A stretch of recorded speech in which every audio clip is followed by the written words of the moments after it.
You don't have to agree with me, but I want to present a view of what is about to happen. So, our disruption has happened over the last decade. The future of our disruption, which is going to happen over the next 3 years, is going to be 6 or 7-fold. First, and don't misunderstand this, please, we will disrupt by taking news away from the city we are in. New Delhi will not be the center of news. This is a cold fact, and believe me, we are doing it even today. We control 80% viewership. The channels in Delhi have 20%. It's not about a geography. It's not about a mindset. Don't get me wrong, this is not my fundamental premise against Launchung's Delhi. But let me tell you this, for far too long, Indian television has lived in boxes. Boxes, I believe, that have been piled up as a sort of cushions for New Delhi to comfort the news industry of India. I have personally spent the last decade working out of a small newsroom in Lower Parel in Mumbai. And I'll tell you this, what have I learned? I have learned that being away from the national capital has allowed us the freedom to not only disrupt the system at will fearlessly, but also redefine the geography and horizons of the news viewer. So we will disrupt the news once again by taking the focus to places like Odisha, where 21 people in the ICU and dialysis ward of a hospital were killed, and it was a fleeting mention. We covered it for 3 days on our channel. We will disrupt the news once again by taking the focus to places like Bihar, where it has become an annual tradition for elected representatives of the people of an impoverished state to be grabbing goodies funded by the taxpayer.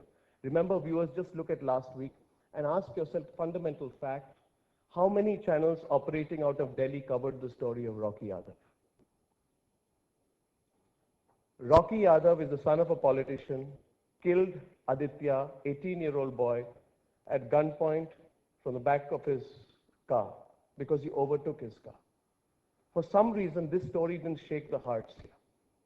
Is it because people felt that if you question Rocky Yadav, you'll be questioning a certain part of the establishment that you don't want to question at this point of time that is ruling in Bihar? Then you are a player, you're not a journalist. So, point number one, we will disrupt the news industry by taking news away from the national capital.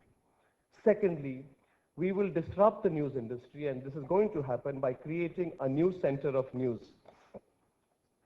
We will ensure that despite the sheer volume and numbers, the national capital of India does not remain the news center for Indian journalism, because India needs to be defined beyond New Delhi, and the change makers, despite, also need to start growing out of the national capital.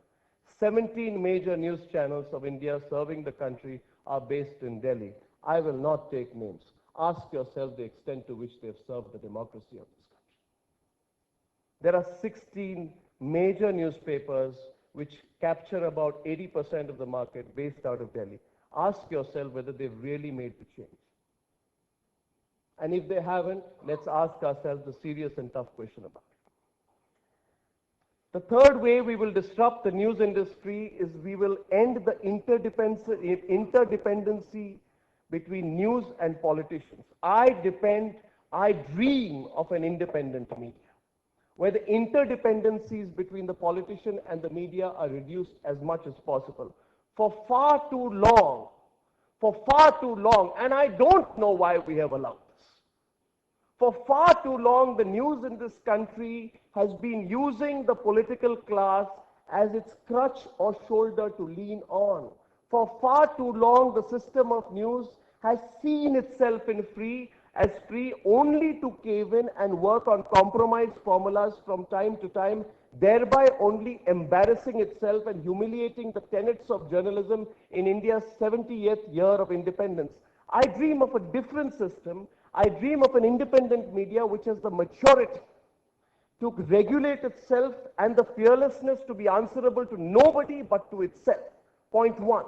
Point two, I truly dream of an independent media where the power of independence, of its responsibility and its answerability does not go beyond itself, where even if it means that we limp on one leg, don't use that crutch. I would rather limp on one leg for the rest of my life as a journalist than use politicians as my crutch. And I have proven it time and again. The fourth way we will disrupt the news industry is to prove that money means nothing.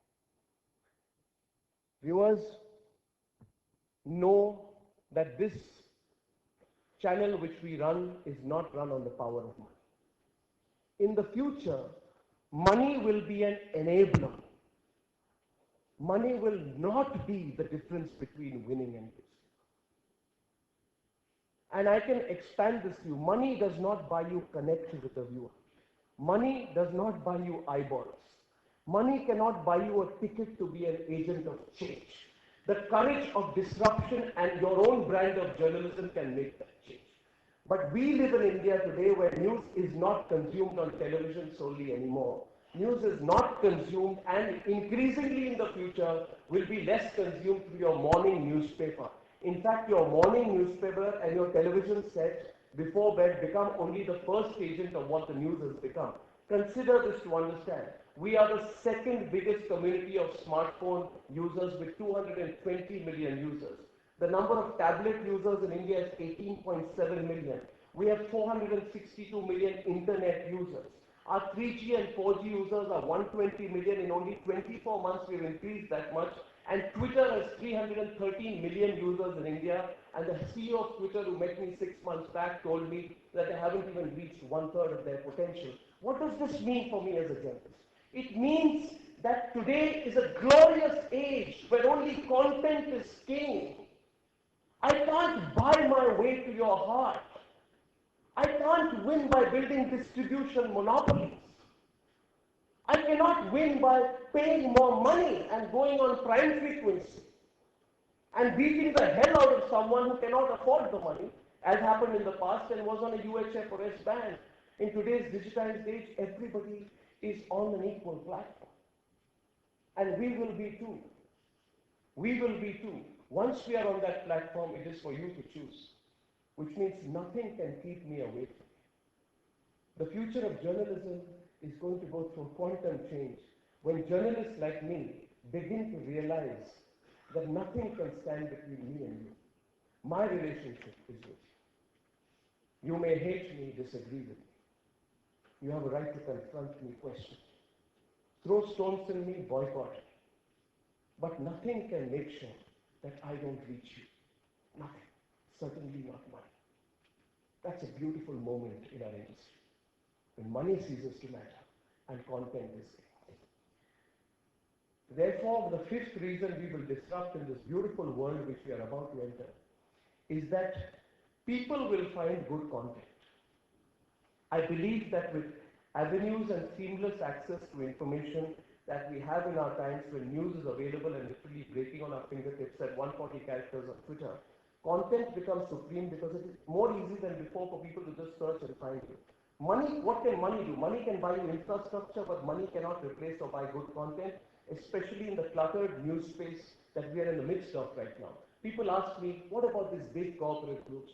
So much money they have. Media is going to be bottom up. Absolutely not. How can you? You spend all the money in the world. Will you know how to do a story? You invest thousands of crores. I challenge anyone. Come invest thousands of crores. But between me and my viewer, there is one camera and my viewer is on the other side. Prove to me that your thousands of crores will find a greater connect between you and the viewer. It will rather be an impediment. It will not be an enabler. And the last part, which I want to share with you, because we are on the edge of a massive independent media revolution. Things are about to change, ladies and gentlemen. And I hope I meet you 6 months from now and you realize what I'm talking about. Sometimes before the storm, it appears a sense of tremendous calm. In my industry today, there is boredom. More of the same.